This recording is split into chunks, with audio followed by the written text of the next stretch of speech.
Good day, this is Ray. Today is Saturday, August 1st, 2026 for me.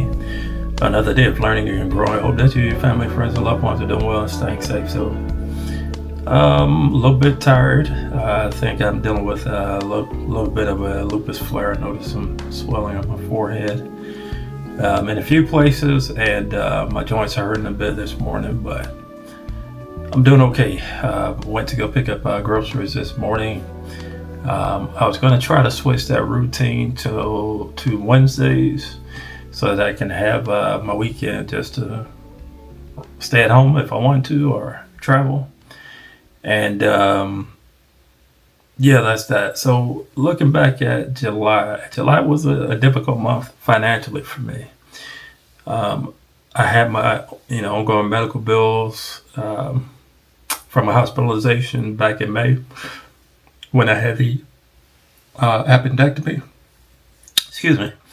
And then this past week, I had to replace the battery on my car as well as serpentine belt, and did a few other things. And so that set me back a little bit. So I'm sure at some point I'm going to have to dip into my emergency fund. And that won't be any fun when I do that, but I would have to do it. And that'll be that. So I'm okay, because I have the emergency fund. I'm fine. What's gonna suck is that my goal was to build a full emergency fund in 12 months.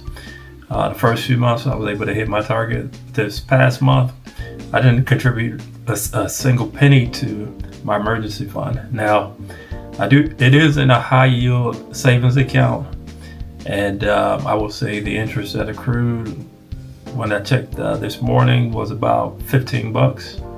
So, I do have interest accruing on that month to month. That's great. But I do want to hit my target of building a full emergency fund. But meanwhile, I'm probably going to have to pause contributing to it, at least until I know for sure how much I still owe, because I don't even fully know how much I owe with the hospital bills yet. As far as I know, it's going to be a couple of $1,000s, but I hadn't seen the final bill. It's being processed through the insurance company, and I saw where they wanted more information from the doctors. So I'm letting them do their thing while I just sit back and wait for that final bill. So yeah, last month was really tight. I'm still trying to get back to normal life after the surgery. I'm in physical therapy every week. It was 3 days a week for a few weeks, and then now I'm down to two days a week. And as a matter of fact, if everything goes to plan, then next week is my last week in PT. But it doesn't mean I'm going to stop going to the gym and working out. I have a gym here and a gym at work, so it was nice to have that direction. And I actually checked out the gym this morning at my apartment complex, and has everything I need to replicate the exercises I've been doing at physical therapy. And so, I'm definitely grateful for that. It's given me more confidence, because I definitely lost the confidence after having the surgery. But, slowly getting that back. I hadn't weighed myself this morning, but I did get up to 178 when I checked last week. So on the right path.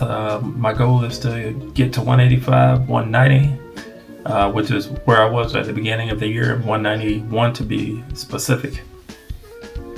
Went as low as 154 in the hospital. I was shortly being discharged from the hospital, and that was only a month and a half ago. So making pretty good progress. I'm sorry, that was more than that. That was 2 months ago now that I was discharged. That was towards the end of May 27th, I believe. So the further away I get from that surgery, great. I just hate that my progress has slowed down. I'm building a full emergency fund. I have what would be equivalent to a baby emergency fund. So baby emergency fund, I'm not going to say specifically what I have, but a baby emergency fund is essentially between $3,000 and $5,000. Dave Ramsey, I'm not sure if that's still the case, but he suggests that you have $1,000 baby emergency fund. I bumped it up because of the inflation, basically, and the cost of everything is much more expensive. So that's where I'm at. But my ultimate goal is to build an emergency fund that will cover roughly 6 months worth of expenses. If something were to happen, I would have the money there to use it for that reason. And it's doable, but my progress is slow because of the medical bills and now the auto bill, and just got to press on. But excuse me. Thank you for those who said bless you. It's been quite a journey. The journey's not yet over. I moved to a new place. I hadn't been here for a year yet, and so I haven't even really got a chance to learn the city or surrounding areas. It's been about work, trying to learn my job again, because I am back into management. It's a different beast. I think I'm slowly working my way back into the mindset needed to do the job. Taking me a little bit of time. I'm being patient, but I definitely know that there are things that I could do more of. But maybe I'll save that topic for another day. Right now, just kind of taking a look back at July and the challenges I faced then. What I'm doing now is, of course, looking at my bills. This is a new month, so I've already, started budgeting for this month. Set aside a portion of my last paycheck for this month's rent, and covered a few other items, subscription items. Have a couple of sinking funds that I set money aside towards, and now I've got these bills coming. I get paid this upcoming week, so that's going to help. But definitely things are a little bit tighter, and that's okay. That's the name of the game. But ultimately, I'm just trying to stay out of the debt. I had nothing but debt my entire adult life until March this year, and it feels good to be out of debt. I hadn't been out of debt very long to feel the full impact of that, or to fully understand where I'm at right now. But it definitely feels a lot better than having to set aside the money to pay towards debt.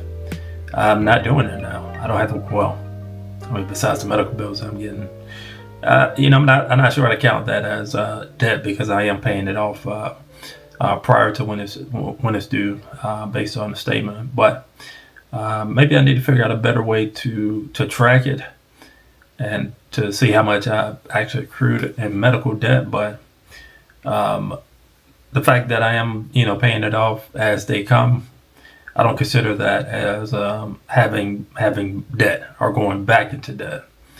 If I were to let it accrue, like put it on a credit card, let it go month to month, then definitely I would consider that being back in the debt cycle. Yeah, that's what I'm looking for. That's the phrase I'm looking for, the debt cycle. So I'm definitely not in the debt cycle. I'm not overspending. I'm still living within my means. And isn't that, the name of the game ultimately? I wish I were more knowledgeable, or had the right words to say for those who are still on your journey. Just want to encourage you to take it one day at a time, and keep improving your budget, and look for ways to cut back spending, and don't try to keep up with the Joneses or the Kardashians or whomever. There is no point in that. And I look forward to the time when I'm able to take a vacation, pay for it. I was about to say pay for it in cash, but charge it on my credit card and then just pay the statement off right away. I pay the credit card off right away. And that's going to happen. And more than likely, everything goes to plan. That's going to happen next year. And that's how I'm going to be doing my vacations going forward. Strictly budgeting for, knowing what expenses will face on the vacation. Such as hotel, if I want to rent a car, or if I'm going to catch the local transportation, taxis, Ubers, all that jazz, flight. Definitely on a budget for those things. I'm not going to take trips and not be prepared in that way financially. I have been in the past prepared for trips, if I have an itinerary and knowing exactly where I want to go and things I want to do. But now it's, I'm at the point where I'm going to know how much I'm willing to spend on a trip, and then knowing that I'm not going to have debt when I get off that trip, and having that weight on my shoulders. But anyway, I don't know how I got on that tangent. This is a longer video than I wanted or even anticipated. I'm going to do some laundry, relax today, might do some reading, and but that's going to be it. So if you made it this far, feel free to like, comment, subscribe, hit the bell for notifications. When I post my videos, you can find me at youtube.com/@night-on-my-budget. As always, thank you for watching. I hope you all take care. Thank you.